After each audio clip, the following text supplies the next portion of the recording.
what is there into thee that was, that is, that shall be। अर्थात जो तेरे अंदर है वो हमेशा से था, आज भी है और भविष्य में ही रहेगा, क्योंकि वो आत्मा है। जो तेरे अंदर है वो आत्मा है।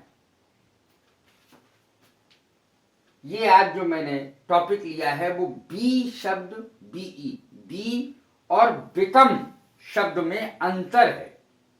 शब्द में अंतर है, कैसे हम सेंटेंसेस में प्रयोग करेंगे इसको, ये पढ़ना बेहद जरूरी है। जब आपको मैं पढ़ा चुकूंगा तो आपको पता चलेगा इसको समझना कितना जरूरी था। सबसे पहले बी को लूंगा मैं, जिसको टू बी पढ़ा भी चुका हूं मैं एक बार, लेकिन बिकम के लिए मैंने आज स्पेशली पढ़ाना शुरू किया है। टॉपिक लिया है बिकम। बिकम इसमें असली टॉपिक है। बी के साथ मैंने इसका फर्क किया है, अंतर किया है।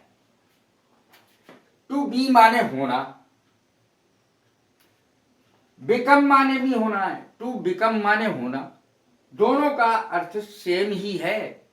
बिकम, BECOME, बिकम, और BE, बी।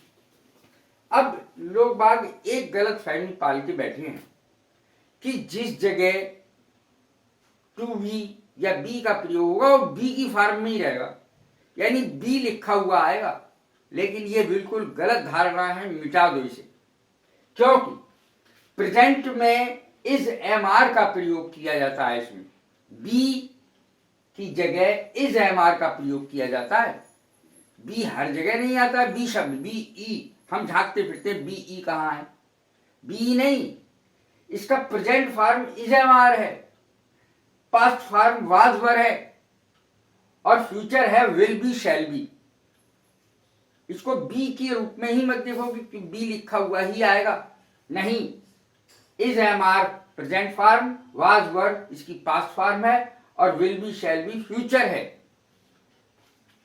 बी की आईएनजी फॉर्म बीइंग है, BEING, जिसका प्रयोग प्रेजेंट कंटिन्यूअस में, पास्ट कंटिन्यूअस में पैसिव बनाते समय होता है। बी, इसकी तीनों फॉर्म देख ले, बी, वाज वर, और थर्ड है बीन, BEEN, बीन, और आईएनजी फॉर्म है BEING। अब इसको देखें बिकम को। बिकम की फर्स्ट फॉर्म है बिकम, सेकंड है बिकेम, और थर्ड है बिकम। जैसे कम केम कम की होती है, वैसे ही है इसकी। Become, became, become. अब देखें कि इसका यूज कैसे होता है। इसको ये ना समझें कि बी शब्द का यूज होगा वाक्य के अंत में है, होगा, होता है, होती है, था, थी, थे इत्यादि आता है। जिन सेंटेंसेज में, उनमें इसका प्रयोग होता है। किस रूप में? इज एम आर के रूप में हो सकता है, वाज वर के रूप में हो सकता है, शैल बी, विल बी के रूप में हो सकता है। वाक्य के अंत में क्या आता है, होगा, होता है, होती है, था, थी, थे। अब इसमें देखो, वाक्य के अंत में हो जाता है, ये शब्द आ सकता है। हो गया, ये शब्द आ सकता है। हो जाएगा, ये शब्द हो सकता है वाक्य के अंत में। इतना फर्क है दोनों में। और इसमें एक और चीज देखें, जब वाक्य में वैज्ञानिक सत्य है, स्वभाव है किसी का, या मौसम बताया जाए, तो इसका प्रयोग होता है बी का। उदाहरण के तौर पर, दूध सफेद होता है, दूध का रंग सफेद होता है। मिल्क इज व्हाइट, दूध का रंग सफेद होता है, मिल्क इज व्हाइट। अब इसमें देखें, जब किसी व्यक्ति या वस्तु की दशा में परिवर्तन हो जाए, बहुत ध्यान से सुनने की बात है, तब बिकम शब्द का प्रयोग होगा। जब किसी व्यक्ति या आदमी या वस्तु, कोई भी चीज, उसकी दशा में परिवर्तन हो जाए, अर्थात जैसा था वैसा ना रहे, तब इसका प्रयोग होता है। दूध सफेद होता है। अब इसका ही देखें, बिकम कहाँ लगाएंगे और कैसे लगाएंगे, किस रूप में लगाएंगे। इसमें सीधी सी बात है, दूध सफेद होता है, मिल्क इज व्हाइट, सीधी सी अंग्रेजी बन गई। मिल्क माने दूध, इज माने है, व्हाइट, मिल्क सफेद होता है, दूध सफेद होता है। अब इसमें क्या अंतर आ गया, बिकम लगाने के लिए क्या अंतर आना चाहिए, दशा में अंतर आ गया। कैसे? ज्यादा उबला हुआ दूध लाल रंग का हो जाता है, ज्यादा उबला हुआ दूध लाल रंग का हो जाता है, उसकी दशा में परिवर्तन आया है, लाल रंग का हो जाता है। ज्यादा उबाल लो दूध को तो लाल रंग का हो ही जाता है।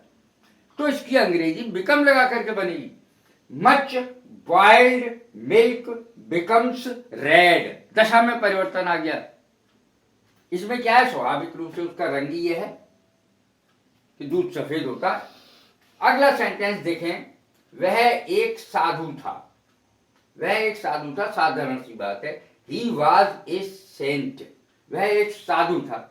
अब उसकी दशा में परिवर्तन आएगा बिकम लगाने के लिए, वह एक साधु हो गया। अब एक साधारण व्यक्ति जो है वो साधु हो गया, वो वाला साधु नहीं है जो यहां लिखा हुआ था, बल्कि एक साधारण व्यक्ति साधु हो गया, तो उसकी दशा में परिवर्तन आ गया। पीले कपड़े पहन लिए उसने, बदल लिया चोला, वह एक साधु हो गया।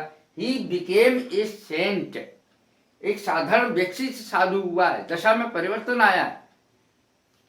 तीसरा सेंटेंस देखें, मोहन एक अमीर आदमी था, Mohan was a rich man, Mohan was a rich man, Mohan एक अमीर आदमी था। तो क्या परिवर्तन आया दशा में, मोहन दिवालिया हो गया, क्या था, अमीर आदमी था और हो गया दिवालिया, तो बिल्कुल परिवर्तन आ गया, दिवालिया हो गया वो, तो मोहन दिवालिया हो गया। दिवालिया की अंग्रेजी होती है bankrupt, bankrupt. Mohan became a bankrupt, Mohan दिवालिया हो गया, उसकी दशा में परिवर्तन आ गया। जब दशा में परिवर्तन आता है तब बिकम का प्रयोग होता है। अगला सेंटेंस, सोहन एक गरीब आदमी है, Sohan is a poor man, Sohan एक गरीब आदमी है, Sohan is a poor man. अब इसमें देखें, सोहन एक अमीर आदमी हो जाएगा, सोहन एक अमीर आदमी हो जाएगा। अब यानी गरीब है वो, सोहन एक गरीब आदमी है, अब वो अमीर हो जाएगा। तो क्या है, फ्यूचर टेंस का है ये सेंटेंस, बिकम, बिकेम, बिकम, और फर्स्ट फॉर्म में अगर विल लगा दिया जाए तो हो जाएगा, फ्यूचर टेंस आ गया। बिकेम पास्ट टेंस में आएगा, बिकम प्रेजेंट टेंस में आएगा। तो सोहन एक अमीर आदमी हो जाएगा, Sohan will become a rich man, यानी उसकी दशा में परिवर्तन आ जाएगा, उसमें परिवर्तन आ जाएगा। व्यक्ति या वस्तु की जब दशा में परिवर्तन आए तो हमेशा ही बिकम का प्रयोग होगा, बी का प्रयोग नहीं होगा। तो इस तरीके से हमें ये जानना बहुत ज्यादा जरूरी है कि बिकम का प्रयोग कहाँ होता है, बी का कहाँ प्रयोग करें, बिकम का कहाँ प्रयोग करें, ये हमारे लिए बेहद जानना जरूरी है। और आज मैंने इसको बिल्कुल क्लियर करके बता दिया है कि कहाँ पर बिकम का प्रयोग होगा और कहाँ पर बी का प्रयोग होगा। यदि आपको मेरी वीडियोज ये पसंद आ रही हो तो लाइक करें, शेयर करें, सब्सक्राइब करें। God bless you, thank you very much.